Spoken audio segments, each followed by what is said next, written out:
marcando las horas con su tic-tac implacable, el murmullo del tráfico en la Rambla, el viento que hacía crujir las ventanas. Pensé en todas las decisiones que me habían traído hasta ande acá, en cómo había elegido salvar a mi hijo una y otra vez, desde que era un bebé que lloraba en las noches hasta ahora que era un hombre de 40 años roto por sus propias decisiones. Pensé en Paula y en el bebé que crecía en su vientre, mi nieto, que nacería en 4 meses y que nunca conocería al bisabuelo Ricardo. Pensé en mí misma, en la mujer de 65 años que me miraba desde el espejo cada mañana con más arrugas y menos ilusiones. ¿Cuánto más podía dar antes de quedarme completamente vacía? La respuesta llegó con Paula, que entró a la casa a las 8 de la noche cargando bolsas del supermercado. La escuché en la cocina guardando las compras, tarareando algo que no pude identificar. Había empezado a hacer eso últimamente, tararear, como si la maternidad inminente le hubiera devuelto algo de la ligereza que había perdido en estos años oscuros. Me limpié las lágrimas, escondí la caja en el cajón del escritorio y bajé. Paula estaba preparando la cena. Había comprado pescado fresco y vegetales para hacer una cazuela, la receta que yo le había enseñado semanas atrás. Se veía diferente ahora. El embarazo le había dado un brillo en la piel, una redondez en las mejillas que la hacía verse más saludable a pesar de todo. O quizás era que por primera vez en mucho tiempo no cargaba el peso de las mentiras. Las mentiras pesan, te curvan la columna, te envejecen desde adentro. ¿Cómo estuvo el médico?, pregunté intentando que mi voz sonara normal. Bien, todo bien. El bebé está creciendo perfecto. Mira, me mostró una ecografía nueva, esa imagen borrosa en blanco y negro que supuestamente muestra un ser humano, pero que a mí siempre me parecía más bien un mapa de un país desconocido. Dice que probablemente sea varón. No está 100% seguro todavía, pero las probabilidades son altas. Un varón. Un nieto varón que llevaría el apellido de Ricardo, que quizás tendría sus ojos grises o su forma de silbar cuando estaba concentrado.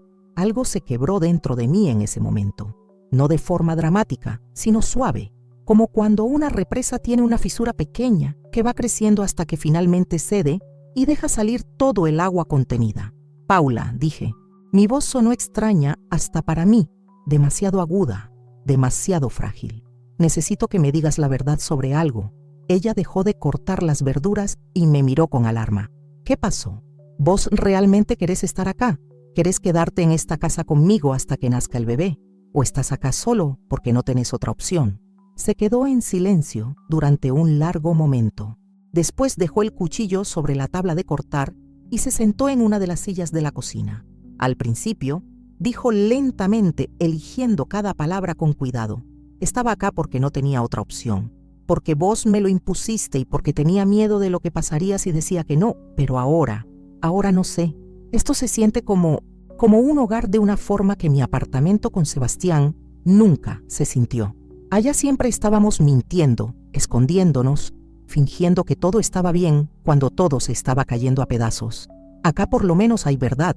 Por lo menos puedo dormir sin tener pesadillas de que vienen a romper la puerta. ¿Me perdonaste por haberte obligado a venir? No tengo nada que perdonarte, Mercedes. Vos me salvaste, nos salvaste a todos. Solo que no lo vi claro hasta ahora. Me senté frente a ella. Tomé sus manos entre las mías. Eran manos jóvenes todavía, suaves, con las uñas pintadas de un rosa pálido.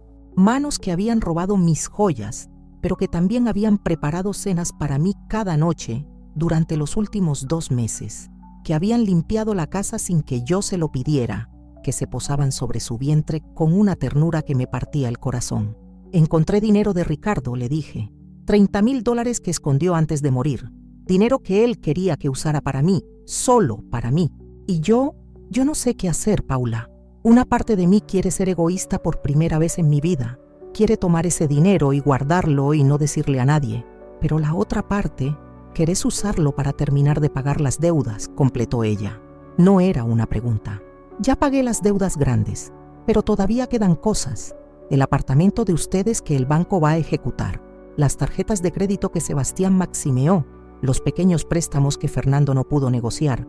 Con $30,000 podríamos cerrar todo eso. Podrían empezar realmente de cero cuando Sebastián salga de rehabilitación. pero perderías la única red de seguridad que te queda.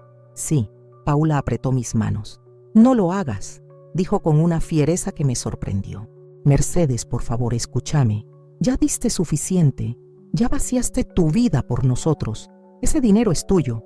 Sebastián y yo vamos a encontrar la forma de arreglar el resto. Voy a trabajar. Él va a trabajar cuando salga. Vamos a pagar de a poco. Pero vos necesitas guardar algo para vos. El bebé va a necesitar una abuela que pueda ayudar. No una abuela que esté muriéndose de hambre porque dio hasta el último peso. Fue la primera vez que la escuché llamarme algo más que Mercedes. Abuela. La palabra flotó en el aire de la cocina cargada de promesas y posibilidades. Lloré otra vez, cansada de llorar pero incapaz de detenerme. Paula se levantó y me abrazó torpemente por encima de la mesa, su panza presionando contra mi brazo, y nos quedamos así durante mucho tiempo mientras la cazuela se quemaba en el fuego y las lágrimas nos mojaban a ambas. Esa noche tomé una decisión.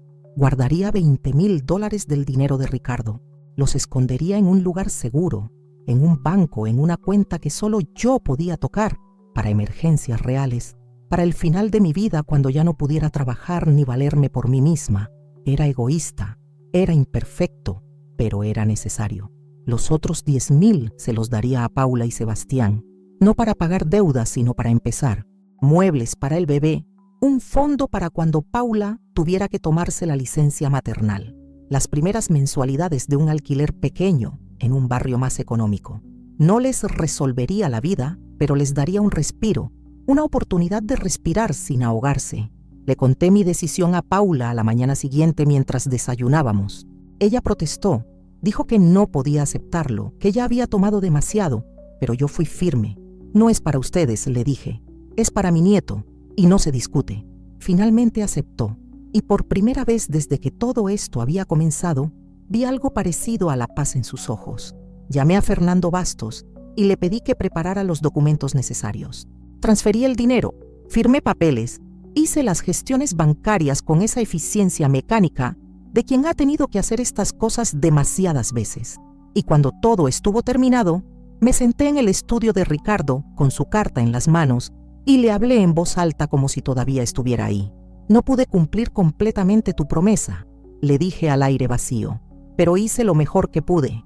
Guardé algo para mí, no todo, pero algo. Espero que me entiendas. Espero que donde sea que estés, sepas que lo intenté, que intenté ser egoísta, pero que al final no pude dejar de ser mamá.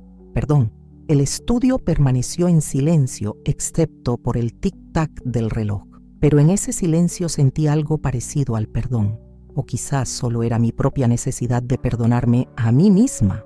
A veces es difícil distinguir la diferencia.